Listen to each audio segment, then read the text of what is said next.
Hey, everybody, this is Bob Goodwin, and welcome to another episode of Career Club Live. If you happen to be watching this on YouTube, please make sure that you like, comment, and subscribe. That really helps. And for those of you who are listening to this on your favorite podcast platform, if you wouldn't mind dropping a rating and a review in, that really helps as well. But we're mostly just really glad that you're listening. So thank you for that. Today's episode is brought to you by Next Placement. Next Placement is Career Club's newest offering for companies who are needing to transition employees. It's sort of our answer to outplacement, where we're bringing a more people-centric, empathetic approach to help with the mental wellness, emotional intelligence, and community that job seekers need. So please check out Next Placement at career.club. Today's guest, I am really excited to have. I've wanted to have him on for quite a while. This is David Weiser. David is the managing director of Weiser Partners, a firm that he started in 1995, doing executive search, specializing in sales, marketing, and insights professionals at the C-suite level typically. David, if you're listening to this and you're consumer packaged goods, marketing, sales, you're probably already familiar with this firm and you're probably on his email list because he is, in my view, the de facto standard for excellence in executive search. And just really, really pleased to have David come on and share his expertise with us. So with that, David, welcome. Hey, thank you, Bob. It's good to be here. And by the way, it's not that I was playing hard to get, because when you say jump, I will say how high. So I love what you're building here and happy to be a guest on your show. No, well, and in all seriousness, David, I'm really, really pleased to have you on. I generally meant what I said. I think you are the gold standard, particularly in the functional areas. Do you mind maybe just very quickly explaining to people sort of the niche that Weiser Partners has and why you founded the firm? Sure. I founded the firm largely because, having been on the other end of recruiter calls and being a little bit underwhelmed and disappointed, I thought there was a better mousetrap. Some of the things I thought were missing, talking to a recruiter who really didn't have the functional background for the role they're recruiting, it was really hard for them to understand answers to questions if they were even asking me functional questions. Yeah. And then when I would ask questions about the role in the company, I could hear the paper scrambling, and it just didn't feel like a really good relationship. So the whole premise was, let's be, agents, let's be advisors. Let's have a functional background in areas we recruit so that we can advise clients in a different way and so that we can really interview and understand somebody's capabilities. So like you said, we started off in marketing, kind of expanded to sales, further expanded into research, insights, data science. Right now, marketing is still 40 to 50% of what we do. Yep. We also have a separate C-level practice, Bob, all mid-market private equity-owned companies where we'll recruit CEOs and CFOs. Yep. No, that's awesome. And again, having been, on your mailing list and familiar with your work for, a number of years now, very high quality roles. And it's no surprise to me that people are entrusting to you guys, the partnership to go help them find the right talent. So I got a little bit ahead of myself. Want to just do kind of our customary icebreaker. So where were you born and raised, David? I grew up in Minneapolis, born in 1965, and enjoyed living in the Twin Cities, and then went off to Dartmouth College in 1983. Earned a degree in English, minor in sociology, played baseball there, and then graduated in 87. Moved to Cincinnati because, of course, as a child, I was dreaming about marketing mouthwash and toothpaste. So I had a hard time explaining that to my dad. He said, wait a minute, we spent how much to send you to Dartmouth so you could sell toothpaste? Yeah. Anyway. No, Procter & Gamble's not a bad place to find yourself. Great place. And so you answered a couple questions. So we did university and how you found your way to beautiful Cincinnati, Ohio. Just a little bit about your family. Sure. I've been married 32 years. My wife is Elizabeth, and she's a media consultant.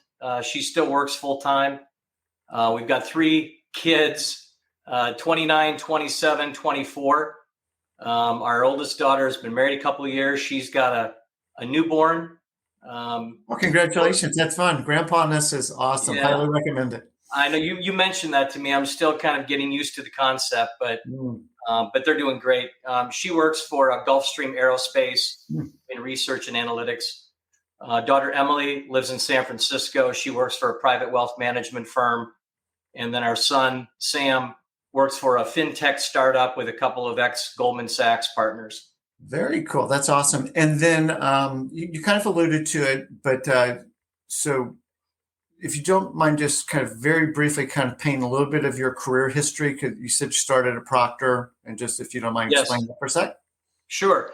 So I was at P&G 5.5 years, worked on brands like Scope, Crest toothpaste, some of the Vicks cough cold products, Chloraseptic. That was part of the Richardson Vicks acquisition in 85. Yes. Left P&G, loved the experience, forever grateful for the training and the connections, but just felt like maybe the service side was where I belonged. So I joined a company in Cincinnati called On Target Media, which was started by a great guy named Mike Collette. That has since evolved into a really big company called Patient Point. I was there a couple of years, and then one day I told my wife, hey, I think the world needs another executive search firm. And I started in, I guess it was late 94, early 95. And I've been doing that ever since. Wow. Well, congratulations. As someone who has also started something, it's not easy. And I can't imagine doing it with little kids and, needing to be in peak earning years. So good for you.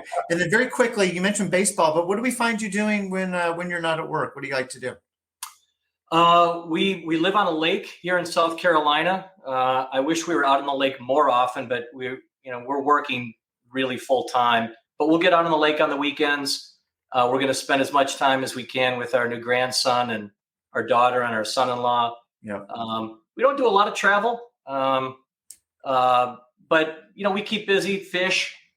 Like to watch a NASCAR race. Like to watch baseball. I don't do a lot of reading. I kind of feel like I'm read out. Yeah. So we're plenty busy. Try to stay fit. Not always successful, but come on. Carve out time for that. You look fantastic. Okay. So the reason, one of the reasons I wanted to have you on, obviously Career Club is helping people, we're using sales and marketing principles to help people find a career that matters to them. And in CPG or retail language, I would talk about, well, you need to take an omni-channel approach to this. There's not one right way to go get a job. It could be online applying, although I think we all know that has some limited utility. There's networking, which everyone would advocate. There's executive search. There's direct outreach to companies. There's a myriad of ways to go find your next opportunity. But clearly, executive search is one of them. And, do you mind maybe kind of explaining the two flavors of executive search if you think about retained and contingent? Sure. And then I want to unpack a little bit, how candidates can best work with executive search firms. But just to start it off, do you mind kind of just explaining the models that executive search typically takes? Sure. By the way, you made a great point in your setup here, and maybe we'll come back to this. I think this is kind of like, playing bingo. When you go to a bingo parlor, you don't buy one card, you buy 20. Right. Because you just don't know which one is going to hit. And you raised a great point. You've got to pursue opportunities through multiple channels. You never know how it's going to happen, but we'll probably talk about that for sure a little bit. So yeah, there's actually three different types of search firms. Contingency, where the firm is paid only if they make a placement. Full retained, which is what we do. We are the exclusive only partner working on that search, and we work it until it's done. And the client commits a fee up front, and we commit to finding the right hire.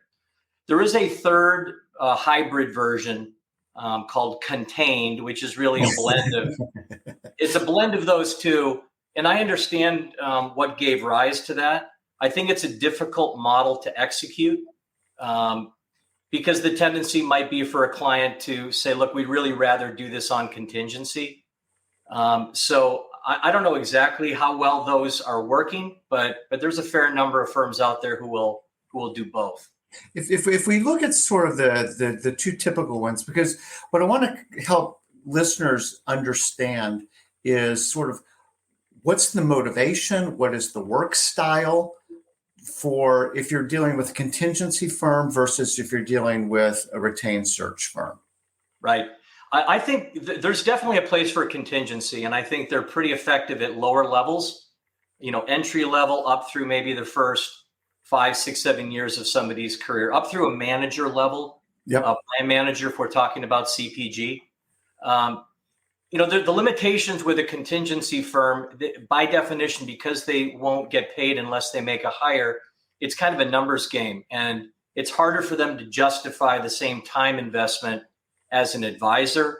It's hard for them to justify running candidates through kind of full funnel interviews.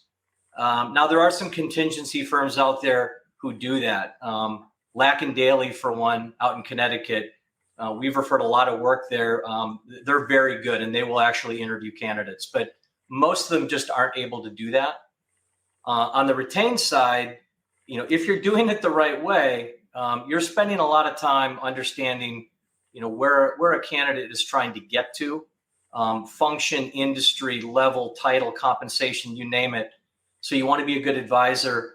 And we're committing to the client that when we recommend a candidate, we think, number one, they can do the work technically, functionally. And number two, we think they're going to be a good fit. Yep. So that's kind of how we run our interview process. Yep. And so if you're a candidate, you can probably start to sense pretty quickly based on even the initial engagement with the executive search person. Hey, send me a resume like I did. I'm just trying to move stuff and just, they're in a hurry and don't have a lot of time to invest. Again, I know that we're speaking in generalities and it's probably very unfair to some contingency firms, but typically, as you said, it's a numbers game. Therefore, they need to kind of be fast and efficient. Whereas in retained search, it's slower, more of a deep dive. We're committed to getting the right person in the role, whatever it takes, because that's what we've been retained to do. Is that fair? Right. That's how it should be. I encourage people just ask right up front. So whether you get an inbound email or a phone call, just ask the recruiter up front, are you a contingent firm or are you retained on the search? It's a perfectly fair question. Nobody should have a problem answering that question. But what do I do with that information? So I ask them, how should I interpret what they tell me and how should I act accordingly? Well, it certainly should set up an expectation about how engaged and how involved you might be with that recruiter. So if they say, hey, we're doing this on a contingent basis, they're probably not going to spend a ton of time. So what's really important is that you give them, the most critical stuff they need to know. This is where I live and I can't move, or we're trying to move to this city. This is the industry I'd like to be in. This is the level that would be interesting to me, the title that I'd find compelling. Compensation has gotten dicey as a conversation because I think a majority of states now have outlawed our even asking somebody what they earns.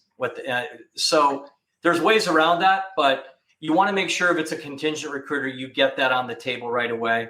And by the way, you want to say the same things to a retained recruiter, but that may come in pieces. Yeah. It's funny on the even when we're dealing with clients and we're trying to help them land in their next spot. I will ask, and again, I'm not executive search per se, but helping people just make sure that we're, as I say, shopping in the right neighborhoods. So like, what kind of comp are you looking at? Whether it's base and total comp. I just want to make sure that the things that we help find with you, are appropriate because. And similarly, if a friend's calling me for a referral on something, I'm like, well, help me understand the comp because I just want to make sure I don't send you somebody who's making $250 and you guys are looking to pay $125 for this. Oh, that's right. That's right. And it's a fair question to ask a recruiter, right? What's the compensation range for the role? You may get a couple of different types of answers, but they should have an idea. And if they don't, or if they're not willing to share, my suggestion is you just politely say, listen, when you've got a sense for what the compensation is going to be, just get back to me and let's pick this right back up. Well, that's such a tactful way of saying it, but it sort of establishes too, like the authority I have in my career. Like I should be able to ask this is a very basic question. It is. No, it is, Bob. And look, you're also respecting the recruiter's time and the client's time. You don't want to go down a path thinking that you might need 250 as a base. You find out it's 190, and you've wasted everybody's time. So the recruiter should be doing that to make sure everything is aligned. Yes. But it's a very fair question to ask. Okay, cool. So one thing that I wanted to talk with you a little bit about, if we could just zoom out for a second, we're in a very interesting talent market these days, right? Ostensibly tech has sort of turned the spigot off for a while. They were in a land grab with talent and then kind of went, whoa, slow down, and kind of unwound a lot of what they had done. On the other side, we see, Bureau of Labor statistics that say it's order of magnitude 2 to 1, openings to talent available. I'm just curious what you're seeing, and I do want to be very specific to the niche area that you guys service because it overlaps really, really well with our listeners. Right. Of what you're seeing in the talent market and how that's evolved over the past few months. Sure. I think most firms would tell you, and most articles you read would suggest that volume so far in 2023 is off versus last year. And 2022 was down a little bit from 2021. There was just a lot of tailwind in a lot of industries with COVID. I mean, a lot of headwinds too, but a lot of tailwinds. But I think 2023 is more in line with 2018 and 2019. So it's not. I don't perceive 2023 as being really down. I think it's in line with the period before we got this unusual COVID spike. There's some sectors that I think are still strong. Healthcare, financial services still seem to be pretty strong. CPG is strong. During COVID, if you sold a product or a service that was consumed in or around the home, if you weren't doing well, you were really mismanaging your business. And I think we're continuing to see that. Travel, entertainment, I think are still off a little bit. Hospitality still off a little bit. As travel's just inching its way back. Although that should generally be a tailwind as people are, obviously we've pretty much come out of COVID and it seems like consumer dollars are shifting to services and experiences more than stuff. Yes. So we should expect that those continue to do well. When you think about marketers, because at least in my mind, David, you can say that's not right, but I think of you guys as doing, I think you said 40% of the roles you do are marketers, and I see you guys have some very high quality roles. How has, from the client's specifications, desires, requirements for marketers, how's that changing? And has the priorities flipped or switched at all in terms of here's sort of the key things we're looking for compared to maybe 5 years ago? Sure. The biggest shift, and again, I've been doing this almost 30 years. After Al Gore invented the internet, everything started changing. The biggest debate I will have with a CEO or a CHRO when they call and say, we want a new chief marketing officer, my first question is, what type are you looking for?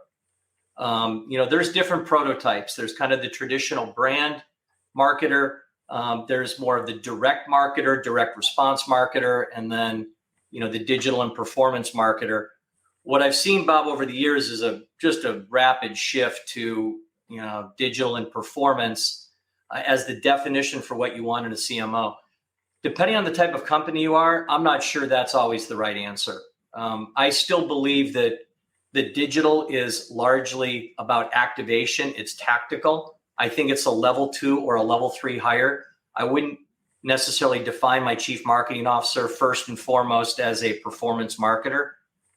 Again, depends on the type of business. But if you're selling omni-channel, brick and mortar is still a big part of your business. Consumer brands, I still like the prototypical CPG brand marketer. Those people for the last 10 years have overseen a digital marketing mix. It's not as though, this is going to be a first run for them.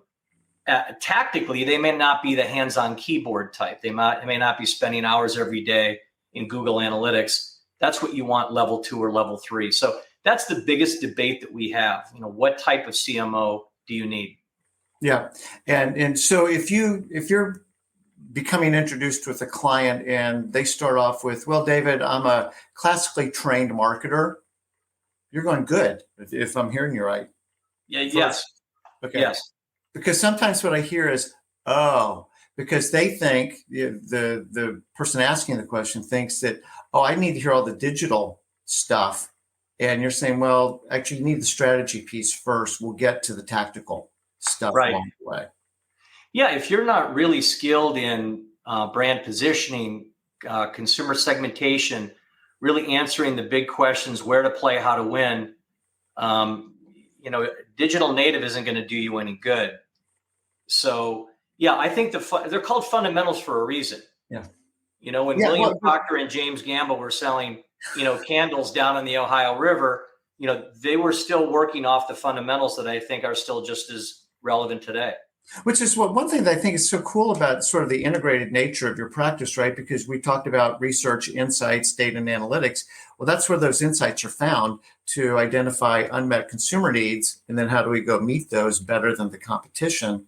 And then the activation piece is just getting in front of them, either with messaging or the ability to actually buy the product. That's right.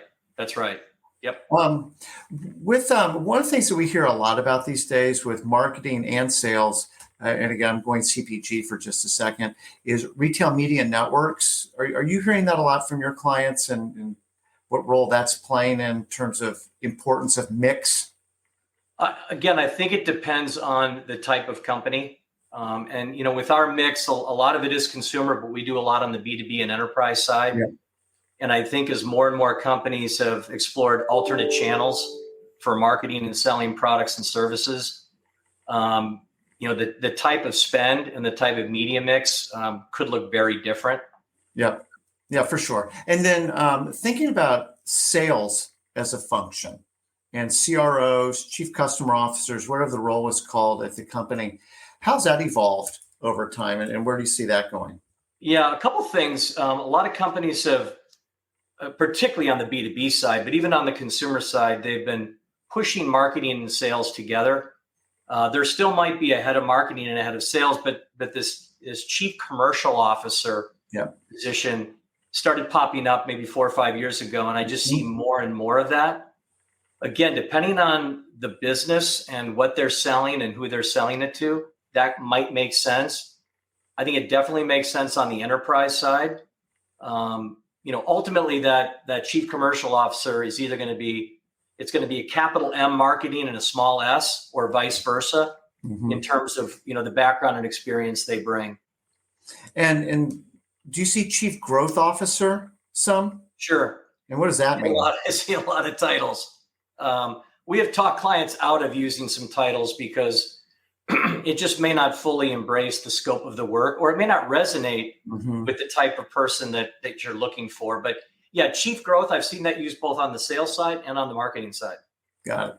So let's double click, because one of the things that I really wanted to, we talked earlier, I'm going to circle back to the different kinds of firms, but one of the things that you and I have talked about in the past is building a relationship with executive search firms kind of before you need them, and maybe before they need you.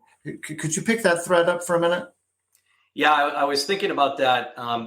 If you remember, and you're a Cincinnati guy, back in 2006, 2007, my wife asked me a half dozen times, hey, we need to get a whole home generator, right? Just in case. And I said, yeah, we'll get to it. I've got other things I'd rather spend $8,000 on. And then if you remember, in mid-September of 2008, the Hurricane Ike, the remnants kind of roared into the Ohio Valley, and, we were out of power for a whole week.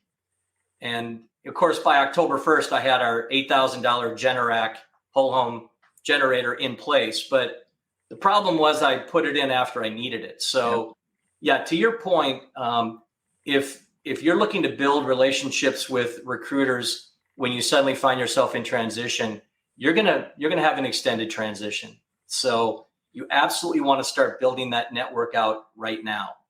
And by the way, you want to also be that backup generator to other people. So, but the double click is, how do I build that relationship?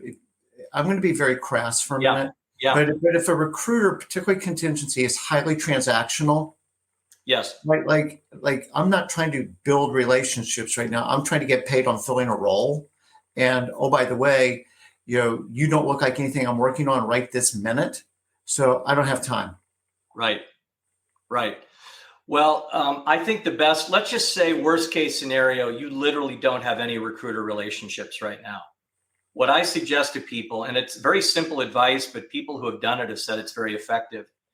First of all, make a list of former bosses and mentors, people who you really respected, you had a good relationship. They've gone on to do great things. Reach out to them. Just send them a simple email. Hey, Bob, listen, I'm looking for a new opportunity. I'm sure you're connected with some really good recruiters. You know my industry, my function. I'm looking for something at this level. Could you suggest a couple, not 20, but a couple who you've worked with, who you really respect? They've listened to you. You trust what they're sharing. I would love it if you could make a personal introduction. Would you do me that favor? People generally want to help out. Amen. And if you send that email out to 6, 7 former bosses or mentors, you'll be amazed at how quickly you've got some new relationships. And by the way, they don't need to send your resume to the recruiter contact. They just need to make a very simple introduction. And that kind of helps you bypass the line. It puts you right to the front of the line when you're coming in with that kind of an endorsement.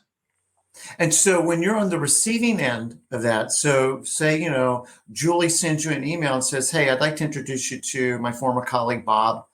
Bob is X and is looking for Y. What's your reaction to that?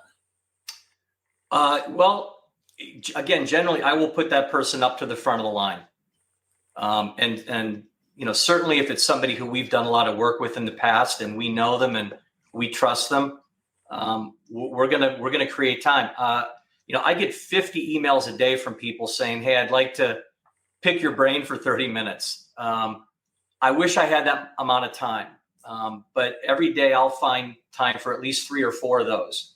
And generally those are people who are moving right to the front of the line because my friend Bob said, hey, you really need to understand and talk to Stephanie. She's a really good talent. I think you'd want to have a relationship there.